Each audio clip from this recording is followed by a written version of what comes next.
Choreographer Johnny master ను పోలీసులు అదుపులోకి తీసుకున్నారు. ఇదే అంశానికి సంబంధించి నార్సింగి పోలీస్ స్టేషన్ కి చేరుకున్నారు జానీ మాస్టర్ భార్య సుమలత. సుమలత ఇచ్చిన సమాచారంతోనే జానీ మాస్టర్ ను పోలీసులు అరెస్ట్ చేసినట్లుగా తెలుస్తోంది. జానీ వ్యవహారంపై నార్సింగి పోలీస్ స్టేషన్ కు వచ్చారు జానీ మాస్టర్ భార్య. జానీ మాస్టర్ కి వచ్చిన ఫేక్ కాల్ పై సమాచారం తెలుసుకోవడానికి జానీ మాస్టర్ భార్య పోలీస్ స్టేషన్ కు వచ్చినట్లుగా తెలుస్తోంది. అయితే ఇప్పటికే గోవా నుండి హైదరాబాద్ కి ఎస్ఓటి పోలీసులు బయలుదేరినట్లుగా సమాచారం అందుతోంది. జానీ మాస్టర్ భార్య సైతం తనపై దాడికి పాల్పడిందని ఇప్పటికే బాధితురాలు ఫిర్యాదు చేసిన విషయం మనందరికీ తెలిసిందే.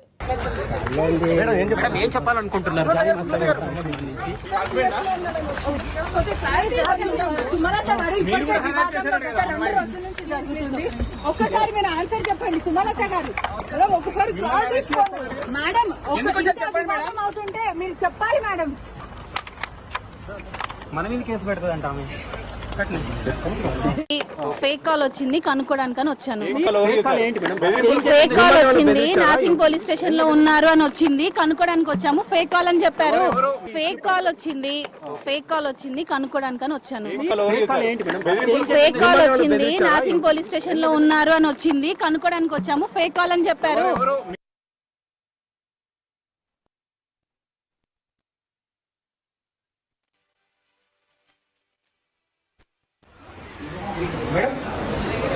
Madam 1 minute.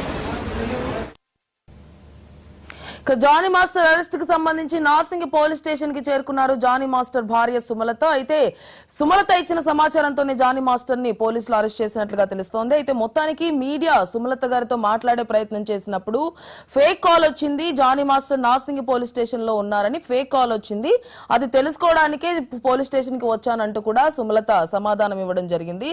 ఇదే అంశానికి సంబంధించి పూర్తి డీటెయిల్స్ మా క్రైమ్ ఇన్ఛార్జ్ మధు లైవ్ లో అందిస్తారు. మధు, చెప్పండి. ఒకవైపు జానీ మాస్టర్ ని అదుపులోకి తీసుకున్నారు పోలీసులు గోవాలో, అయితే మరోవైపు నాగబాబు గారు చేసినటువంటి ట్వీట్ ఇప్పుడు సంచలనం రేపిస్తోంది. అంటే నేరస్తులని ప్రూవ్ అయ్యేంత వరకు కూడా ఎవరు నేరస్తులు కాదు, న్యాయస్థానంలో ప్రూవ్ అయ్యేంత వరకు కూడా ట్వీట్ చేశారు. సో ఈ హోల్ సినారియోకి సంబంధించి పూర్తి డీటెయిల్స్ ఏంటి?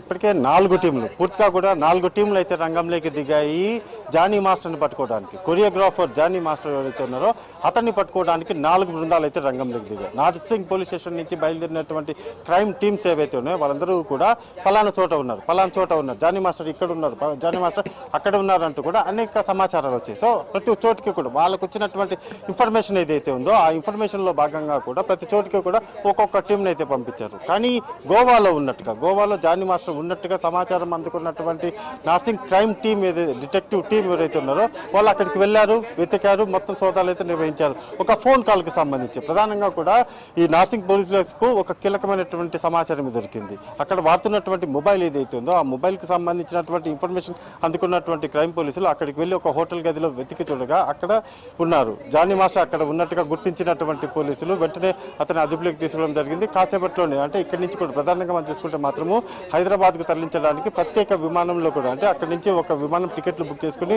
ఎవరైతే ఇక్కడి నుంచి అక్కడికి వెళ్ళారో అక్కడికి వెళ్ళినటువంటి క్రైమ్ టీం ఎవరైతే ఉన్నారో ఆ క్రైమ్ టీంతో పాటు జానీ మాస్టర్ అందరూ కూడా కలిసి విమానంలో హైదరాబాద్కి రాబోతున్నట్టుగా సమాచారం. ఎందుకంటే మొదట రోడ్డు మార్గం ద్వారా కూడా గోవా నుంచి హైదరాబాద్ వరకు కూడా రోడ్డు మార్గం ద్వారా రావాలి అనుకున్నప్పటికీ కానీ చాలా సమయం పట్టే అవకాశం ఉంది. సో ఆల్రెడీ ఇక్కడ మనం చూసుకుంటే మాత్రం నార్సింగ్ పోలీస్ స్టేషన్లో ఈ కేసు చాలా హాట్ టాపిక్ గా నడుస్తూ ఉంది. ప్రతి క్షణం కూడా ఈ కేసుకు సంబంధించి ఎందుకంటే ఆల్రెడీ ఒక బాధితురాలు యువతి ఎవరైతే ఉన్నారో ఆమె వచ్చారు, కంప్లైంట్ చేశారు. కంప్లైంట్ లో భాగంగా కూడా 24 hours అంటే గంట గడిచే కొద్దీ కూడా పోలీసుల మీద ప్రెజర్ అనేది పెరుగుతుంది. ఈ నేపథ్యంలోనే జానీ మాస్టర్ని ఎలాగైనా సరే పట్టుకోవాలని భావించినటువంటి పోలీసులు ప్రత్యేకంగా కూడా 4 బృందాలను అయితే రంగంలోకి దిగారు. ఆ 4 బృందాలలో గోవాకు వెళ్ళినటువంటి టీం ఎవరైతే ఉన్నారో డిటెక్టివ్ టీం కి సంబంధించినటువంటి వాళ్ళందరికీ కూడా దొరికారు. ఇప్పుడు సిఐతో పాటు ఎస్ఐ కానిస్టేబుల్ అందరూ కూడా వాళ్ళు అక్కడి నుంచి గోవా నుంచి విమానం ద్వారా కూడా శంషాబాద్ ఎయిర్పోర్ట్ చేరుకోవడం, శంషాబాద్ ఎయిర్పోర్ట్ నుంచి మళ్ళీ నార్సింగ్ పోలీస్ స్టేషన్కి అయితే రాబోతుంది. ఇదంతా కూడా ఒకవైపు నడుస్తూ ఉండగానే ఏం జరిగింది ఈ మొత్తం వ్యవహారానికి సంబంధించి బిహైండ్ ఏదైనా మరో కోణం ఏదైనా ఉందా అంటే అనేక అనుమానాలు కూడా లేకపోలేదు. కాసేపు క్రితమే జానీ మాస్టర్కి సంబంధించినటువంటి వాళ్ళ వైఫ్ కూడా ఇక్కడికి వచ్చారు. ఆమె కూడా ఏదో ఒక ఫోన్ కాల్కి సంబంధించినటువంటి బెదిరింపు కాల్స్ వస్తున్నాయి. అండ్ మోర్ ఓవర్ ఈ ఫోన్ కాల్కి సంబంధించి కంప్లైంట్ ఇవ్వడానికి ఇక్కడికి వచ్చానని చెప్తున్నారు. మరి ఆ ఫోన్లు ఏంటి, ఎందుకు వచ్చాయి, ఎవరి నుంచి ఫోన్ చేశారో అన్ని వివరాలు కూడా బయటికి రావాల్సినటువంటి విషయం. మరోవైపు చూసుకుంటే మాత్రమే జానీ మాస్టర్ పల్లెం గోవాలో ఉన్నారు అనేటటువంటి ఇన్ఫర్మేషన్ జానీ మాస్టర్ భార్య ఇచ్చిందా అనేటటువంటి అనుమానాలు కూడా లేకపోలేదు. వీటన్నిటి నేపథ్యంలో కూడా జానీ మాస్టర్ ఎందుకని ఎస్కేప్ అయిపోయారు? తన మీద నమోదైనటువంటి కేసు ఏదైతే ఉందో, యువతి వచ్చింది, కంప్లైంట్ ఇచ్చింది, తన మీద లైంగిక దాడి జరిగింది, మైనర్గా ఉన్న సమయం నుంచి కూడా ఈ అటాక్ జరిగింది అంటూ కూడా ఆమె ఇచ్చినటువంటి కంప్లైంట్ ఏదైతే ఉందో ఆ కంప్లైంట్తో ఒకసారిగా సినిమా రంగం కావచ్చు, అదేవిధంగా పోలీస్ డిపార్ట్మెంట్ అందరూ కూడా ఒకసారిగా పూర్తి స్థాయిలో ఎంక్వైరీ చేయాలనుకున్నారు. ఆల్రెడీ మనం చూసుకుంటే తెలుగు సినిమా ఇండస్ట్రీకి సంబంధించి వాళ్ళు కూడా ఇంటర్నల్గా కూడా విచారణ జరిపి దాని మీద ఎటువంటి యాక్షన్ తీసుకోవాలి అనే దాని మీద కూడా వాళ్ళు చర్చలు జరిపారు. మరోవైపు చూసుకుంటే నార్సింగ్ పోలీస్ స్టేషన్లో కూడా కేసు నమోదైంది, ఎఫ్ఐఆర్ అయ్యింది. ఎఫ్ఐఆర్కి సంబంధించి టీమ్స్ కూడా రంగంలోకి దిగాయి. ఆ టీమ్స్ కూడా ప్రధానంగా మనం చూసుకుంటే మాత్రం గోవాకి వెళ్ళారు, మరికొంతమంది నార్త్ ఇండియాకి వెళ్ళారు, కొంతమంది ఏపీకి వెళ్ళారు. ఇలా అనేక చోట్ల కూడా మొత్తం అనేది వెతికారు. కానీ చివరికి ఆయన గోవాలో ఉన్నట్టుగా గుర్తించినటువంటి పోలీసులు అక్కడికి వెళ్ళి పట్టుకుని అయితే వచ్చారు. ప్రధానంగా మనం చూసుకుంటే మాత్రం జానీ మాస్టర్ ఇన్ని రోజుల పాటు ఎస్కేప్ అవడానికి, ఎందుకంటే దీని వెనక ఏదో ఉంది అంటే ప్రధానంగా ఈ కేసుకు సంబంధించి జానీ మాస్టర్ తప్పు ఉందా, లేకపోతే తప్పు చేయడం వెనక దానికి ఏదైనా వేరే కారణాలు ఉన్నాయా, లేకపోతే మ్యూచువల్ అండర్స్టాండింగ్, ఇలా అనేక ప్రశ్నలు లేకపోలేదు.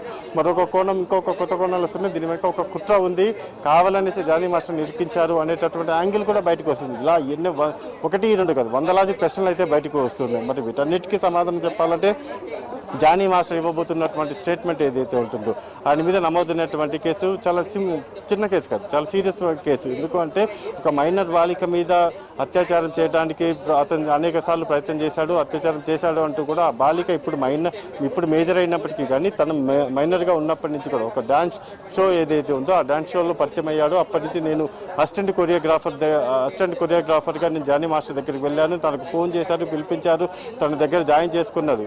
సో జాయిన్ చేసుకున్న తర్వాత ముంబైకి ఒక ప్రోగ్రామ్ పని మీద అక్కడికి వెళ్ళినప్పుడు అక్కడ తన మీద అటాక్ జరిగింది. హోటల్ రూమ్ ఏదైతే ఉందో హోటల్ రూమ్లో తన మీద అత్యాచారం చేశాడు. ఈ విషయం ఎక్కడైనా బయటికి చెప్తే చంపేస్తానంటూ కూడా బెదిరింపులు చేశాడు. ఇలా అనేక కోణాలలో అయితే ఆమె కంప్లైంట్ ఇచ్చింది. మరి ఇప్పుడు ఎందుకు కంప్లైంట్ ఇవ్వాల్సి వచ్చింది? ఇన్ని సంవత్సరాల తర్వాత ఎవరికీ చెప్పకుండా ఈ మొత్తం వ్యవహారంలో ఎప్పుడైతే తను మైనర్గా ఉన్నప్పుడు చెప్పాలి, వాళ్ళ తల్లిదండ్రులు కూడా చెప్పకుండా ఇప్పుడు వచ్చి ఒకసారిగా మేజర్ అయిన తర్వాత పోలీసులకు వచ్చి కంప్లైంట్ ఇవ్వడం ఏంటి? సో క్వశ్చన్స్ అయితే ఉన్నాయి. ఆ క్వశ్చన్స్ అన్నిటికీ కూడా సమాధానం రావాలంటే జానీ మాస్టర్ దగ్గర, తన దగ్గర కూడా జానీ మాస్టర్ తన సన్నిహితులతో చెప్పినటువంటి కొన్ని విషయాలు ఏంటంటే తన దగ్గర కూడా కొంత కీలకమైనటువంటి ఇన్ఫర్మేషన్ ఉంది. చార్జ్ చేసినటువంటి హిస్టరీ కావచ్చు, కొన్ని ఫోటోలు కావచ్చు, వీడియోస్ కావచ్చు, అవన్నీ కూడా ఉన్నాయి. అవి కూడా బయట పెడతాను అని అయితే చెప్తాను. కానీ ఆయన పారిపోవడం అనేది ఇప్పుడు పలువురికి అయితే అనుమానాలకు తావిస్తుంది. ఎందుకు అంటే ఆయన పారిపోకుండా ఉండి జరిగింది ఇది అని పోలీసులకు వచ్చి చెప్పి ఉంటే ఇంత రచ్చ జరిగేది కాదు. ఇంత రచ్చ జరగడము ఆల్రెడీ చూసుకుంటే మాత్రం సినిమా ఇండస్ట్రీలో దీనిపైన అనేక మంది మీటింగ్లు పెట్టుకోవడం, చర్చించుకోవడం, అన్నమాట వాట్సాప్ గ్రూప్లలో కూడా ఈ వ్యవహారానికి సంబంధించి ఎవరు కూడా చర్చలు ఎక్కడ కూడా చర్చించవద్దు, ఎందుకంటే మొత్తం ఆల్రెడీ దీనికి సంబంధించి ఎంక్వైరీ నడుస్తుంది కాబట్టి ఎవరు చర్చలు జరపవద్దు అంటూ కూడా ఆల్రెడీ వాట్సాప్ గ్రూప్లలో సర్క్యులేట్ అవుతుంది. సో మరి ఈరోజు సాయంత్రం వరకు కూడా చూసుకుంటే ఈరోజు సాయంత్రం 5-6 వరకు కూడా ఈ నార్సింగ్ పోలీస్ స్టేషన్ దగ్గరికి అయితే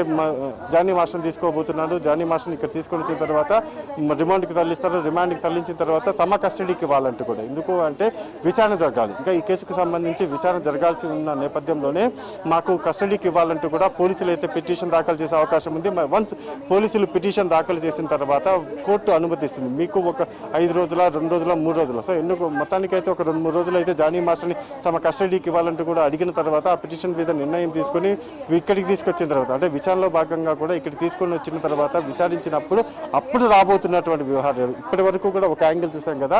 వన్స్ తమ కస్టడీలోకి తీసుకున్న తర్వాత పోలీసులు విచారిస్తారు. ఆ విచారించినటువంటి క్రమంలోనే ఆయన చెప్పేటటువంటి కోణాలు ఏవైతే ఉంటాయో అసలు ట్విస్ట్లు అవి ఇప్పటి వరకు ఉన్నవి ఒక ఎత్తు అయితే, అప్పుడు చెప్పబోతున్నటువంటి ఆయన చెప్పేటటువంటి వ్యవహారాలు ఏవైతే ఉంటాయో ఆ వ్యవహారాలే కేసును చాలా కీలకమైనటువంటి మలుపు తిప్పబోతుంది. వన్స్ ఈ మొత్తం వ్యవహారంలో మేము ఇష్టపూర్వకంగానే అమ్మాయి ఓకే అనింది, కానీ మైనర్ అప్పుడు జరిగిందని చెప్తే మాత్రము జానీ మాస్టర్ ఇంకా ఎదుర్కొన్నాడు. కానీ అలా కాకుండా ఇద్దరి మధ్య మేజర్ అయిన తర్వాత ఏదైనా వ్యవహారం ఉందా అంటే మాత్రం దానికి వేరే కోణం ఉంది. కానీ మేజర్గా తను మైనర్గా ఉన్నప్పుడు మాత్రం ఇద్దరి మధ్య కూడా అతను ఫోర్స్ చేసి ఆ అమ్మాయి మీద అత్యాచారం చేసి ఉంటే మాత్రం ఖచ్చితంగా కూడా జానీ మాస్టర్ అడ్డంగా బుక్ అయిపోయాడని అయితే చెప్పొచ్చు.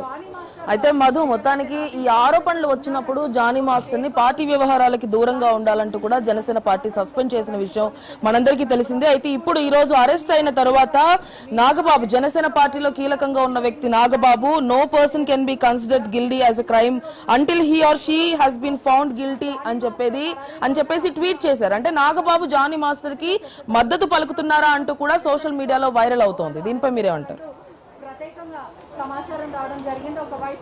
ఎవరికి ఏమి మద్దతు చెప్పినా సరే ఓకే జానీ మాస్టర్ కరెక్ట్ అని కొంతమంది అంటారు, జానీ మాస్టర్ రాంగ్ అని కొంతమంది అంటారు. కానీ ఎవరు కరెక్ట్ అన్నా ఎవరు రాంగ్ అన్నా సరే దర్యాప్తు అనేది ఒకటి ఉంటుంది.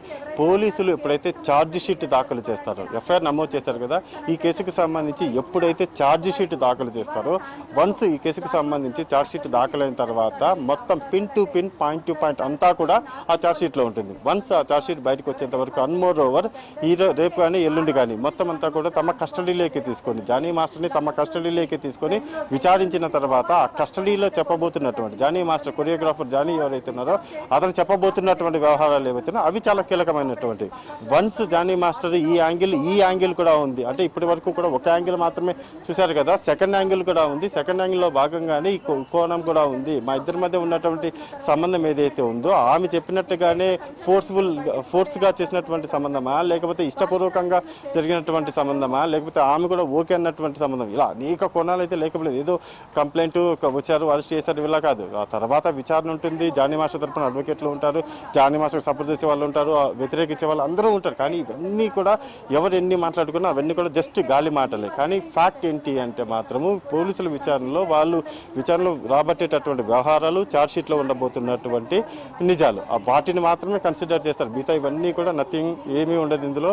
కేసు, ఫైల్స్, కోర్టు, సో అక్కడ తేలబోతున్నటువంటి వ్యవహారాలు అంతే తప్ప ఇవన్నీ కూడా ఏమైతే మనం చూడకూడదు. రైట్.